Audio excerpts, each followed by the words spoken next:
Welcome back to IA English Podcast. I'm your host Sarah, your friendly English teacher. Today we have an inspiring story for all of you who are learning English and chasing big dreams. Our guest is someone very special. He's from Brazil, and he's currently living in London. He's a medical student, he has a scholarship, and he's involved in amazing projects and volunteer work. Please welcome Lucas to the show.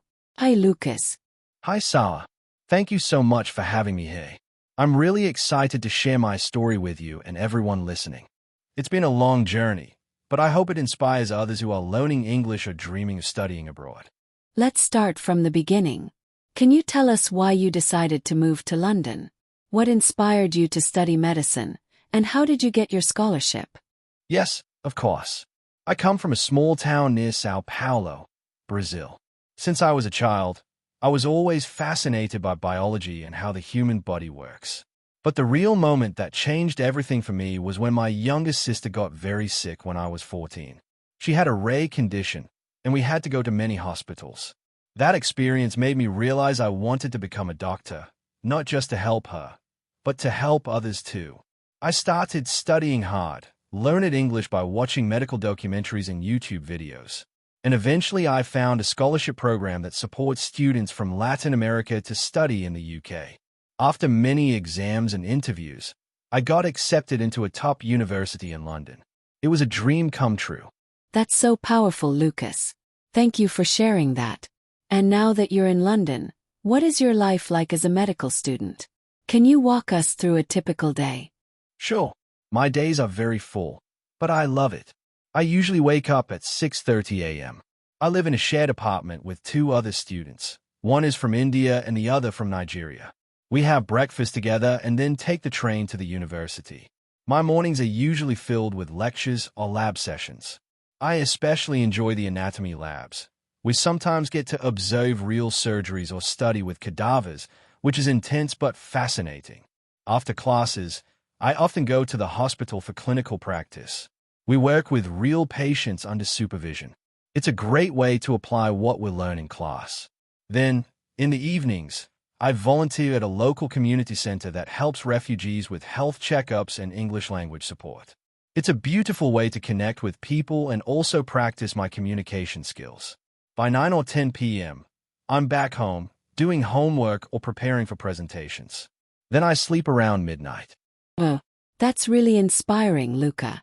You mentioned earlier that you've attended some important medical events. Could you tell us about one of those experiences that had a big impact on you? Absolutely, Sara. One of the most unforgettable events I attended was the Global Health Summit in Geneva, Switzerland. I was invited through a volunteering program I was involved in at King's College London, where we worked with immigrant communities providing basic health screenings. It was an amazing opportunity not only to learn from some of the most brilliant minds in medicine, but also to present our own small research on early diabetes detection in underserved communities. The summit was filled with young doctors, students, researchers, and humanitarian workers from all over the world. I remember standing in a room with people from over 60 countries, all passionate about saving lives and improving healthcare. One of the keynote speakers was a doctor from South Africa who helped contain the spread of a viral disease in rural areas with almost no access to hospitals. Her story moved me deeply, and I realized that medicine isn't just about hospitals and technology. It's also about empathy, communication, and being there for people when they are most vulnerable.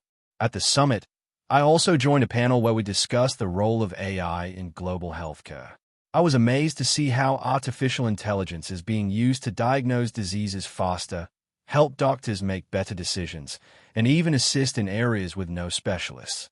That opened a whole new perspective for me, and I'm now actually considering doing a master's in global health or biomedical AI after finishing medical school. Another powerful moment was during a roundtable on mental health. There was a young man from India who shared how he lost his brother due to lack of mental health support. It reminded me how important it is for future doctors like me to not only treat physical illnesses, but also understand the emotional side of every patient's story. This summit was more than a professional event. It was a life-changing experience that gave me even more motivation to work hard and give back to communities. I left Geneva with tears in my eyes, but also with a heart full of purpose. That's truly moving, Lucas. Your passion for helping people really shines through. Now I'm curious. How do you balance everything? You're studying medicine, doing volunteer work, attending international events. Do you ever have time to relax or enjoy life in London? What does a typical day look like for you? That's a great question, Sara. To be honest, balancing everything wasn't easy at first. When I first moved to London from Brazil, I was overwhelmed. Everything was new, the city, the language, the culture. But little by little, I found my rhythm. A typical day for me starts early. I wake up around 6:30 a.m. and do a short meditation or read something inspiring to get into the right mindset. Then, I head to the university for my medical classes. Right now, we're doing clinical rotations, so I spend part of the week at St. Thomas Hospital, where I assist doctors, speak to patients, and observe treatments. It's amazing because I'm not only learning about medicine but also practicing English every day with real people, in real situations. In the afternoons, 2 or 3 times a week, I volunteer at a local shelter. I help with basic health checkups for homeless people, and sometimes I just listen to their stories. One of the most touching moments was when I helped an elderly man who didn't trust hospitals but let me clean a wound he had for weeks. We spoke in very simple English, but that moment of connection was powerful. Evenings on my study time, I usually go to a quiet cafe near Camden Town or stay at the library to revise and prepare for exams. But I always make time for English. I watch documentaries in English, listen to podcasts, and even talk to my roommates. One is from Italy and the other from India, so English is our only way to communicate. That really helped me improve. On weekends, I like to explore London. I love walking by the Thames or visiting museums like the Science Museum or the British Museum. A few months ago, I attended a global health summit in Oxford, where researchers from around the world presented their work. I was invited to speak about a small project I'm part of, researching antimicrobial resistance in urban clinics. I was super nervous, but I practiced my speech in English for 2 weeks straight, and it went well. So yes, my days are full, but I enjoy every part of it. I've learned that passion makes you strong. If you really care about something, you find the time. And learning English became part of my purpose, not just a goal. That's incredible, Lucas. Honestly, your story is so inspiring. Now, I have another question for you. What is it like to study medicine in a second language? Have you ever had a moment where English made it harder, or maybe even helped you connect with someone in a special way? Yes, definitely. Sara, studying medicine is already one of the most challenging things a person can do, and doing it in a second language takes it to another level. But it's also incredibly rewarding. At the beginning, I struggled a lot. Imagine having to learn medical terminology like gastroenterology, myocardial infarction, or otolaryngology. But in English, it was overwhelming. I remember once, during my first month, a professor asked me to explain the pathophysiology of hypertension in front of the class. I understood the concept in Portuguese, but I froze when trying to say it in English. My brain went completely blank. Everyone was looking at me. I felt embarrassed. But after class, my professor came up to me and said, "Lucas, your knowledge is strong. You just need more time with the words. Don't worry." That encouragement meant the world to me. As time went on, I started finding ways to make it easier. I created flashcards, watched anatomy videos on YouTube, and I even narrated medical processes out loud to myself in English while walking through the park. One of my techniques was to volunteer to present in every class. It forced me to practice my medical vocabulary. It wasn't easy, but it worked. But let me tell you a story that changed everything for me. Last year, we were doing rotations in the emergency department. A young boy came in, maybe 8 years old, with a head injury from a bike accident. He was scared and only spoke Portuguese. He was visiting family in London from Brazil. The doctors were having a hard time calming him down. That's when I stepped in. I knelt beside him, spoke softly in Portuguese, and explained what was happening. I held his hand while they cleaned the wound. He stopped crying. He smiled. His mother hugged me afterward, crying too, and said, "Thank you. You were like an angel." That moment made everything worth it. That was the day I realized that being a foreign student, speaking multiple languages, was not a weakness. It was my superpower. Studying medicine in English is hard, but it teaches you discipline, empathy, and how to think in two worlds at once. I'm not just learning how to be a doctor. I'm learning how to connect with people from everywhere. And honestly, that's what being a doctor is all about. Look, João, that story at the hospital gave me goosebumps.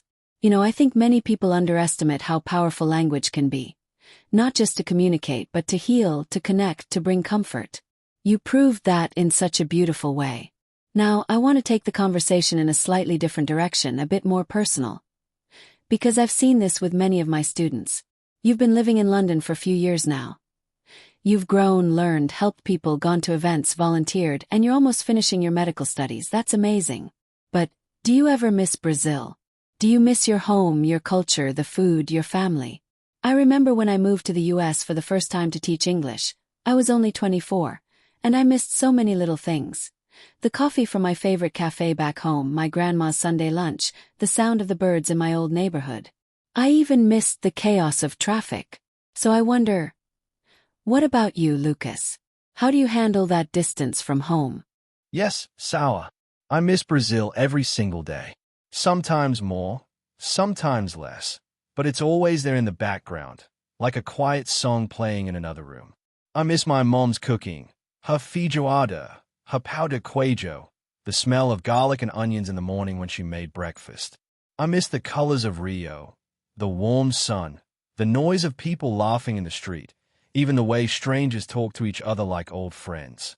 There's something so lively, so soulful about Brazil that you can't find anywhere else. And I miss my language. In English, I can express myself, but in Portuguese, I can sing with my words. I can be poetic. I can tell jokes the way they are meant to be told. At first, I used to cry at night. I'd call my sister and just listen to her talk about her day, about the neighbor's cat or the new bakery in town. Things that seemed so small, but they grounded me.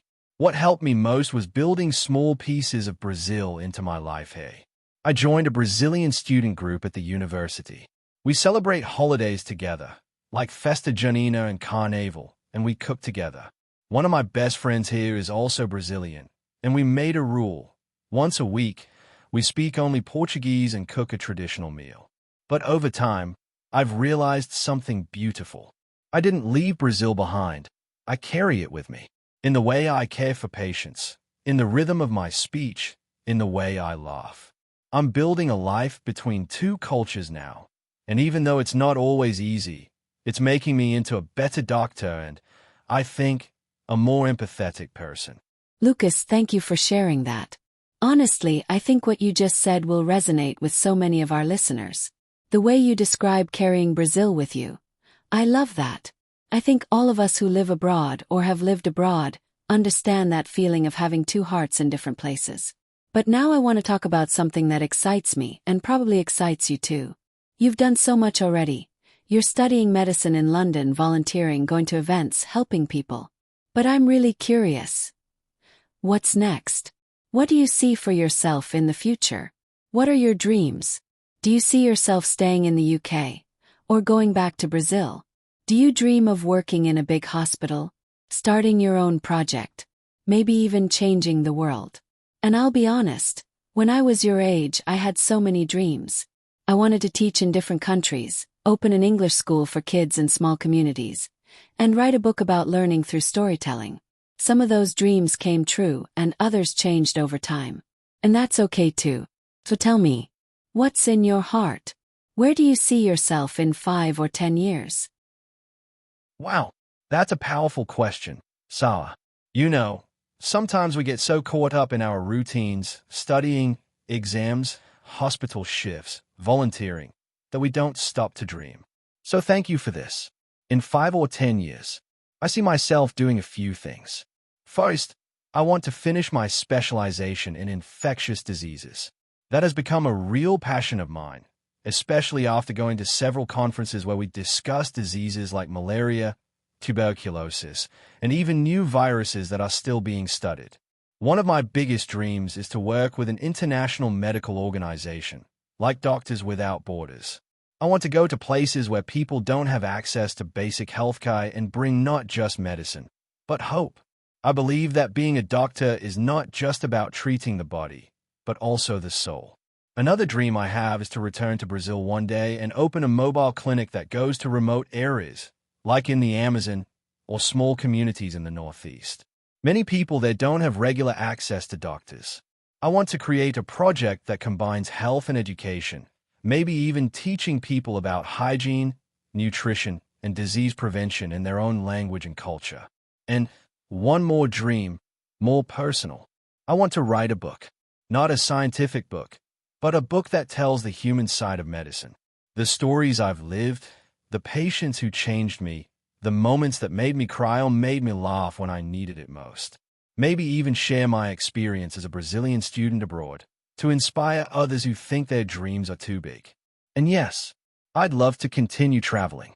The world is so big, and each culture teaches me something new about myself. So I guess my biggest dream is to keep growing, to never stop learning, and to use everything I learn to make someone's life better. That's what drives me every day. Honestly, I could talk to you for hours. This conversation has been beautiful, so full of heart, so full of meaning. But before we close today's episode, I'd like to ask you something very special. Let's imagine, just for a moment, that the Lucas from 10 years ago is sitting right here with us. He's maybe a teenager in Brazil, full of dreams but also doubts. He's probably wondering if learning English will really be worth it, if going abroad will ever be possible. If someone like him can really become a doctor, what would you say to him? What message would you give to that younger version of yourself? Wow, Sara, that's such a touching question. If I could sit with my youngest self, maybe he'd be 14 years old, sitting on the rooftop of our small house in São Paulo, listening to music and dreaming of a future he couldn't even describe yet. I would tell him, keep dreaming, even when it feels impossible. Yes, English will be hard, and yes, you'll feel lost sometimes, but keep going. You will cry, and you will doubt yourself. But you will also meet people who believe in you, professors who inspire you, friends who make you laugh again. And one day, you will speak English. You will live in London. You will study medicine, not just to get a degree, but to make a difference. And you will feel scared, but that's okay, because everything you're afraid of now will become part of your strength. And above all, never forget where you came from. Your accent, your culture, your roots, they are not weaknesses. They are your superpower. I think I would just give him a hug and say, you made it, Lucas. You're going to be okay. Thank you. Thank you so much for that answer. I'm honestly so moved right now. And I'm sure our listeners are too. This has been such an inspiring conversation. Lucas, you've reminded us that learning English is not just about grammar or vocabulary. It's about opening doors, building bridges, and following our biggest dreams. So to everyone listening, no matter where you are, no matter how hard the journey feels, keep going. Your story matters, and your voice deserves to be heard. This was AI English Podcast, and I'm your host, Sara. See you in the next episode. And don't forget, your English journey is just beginning.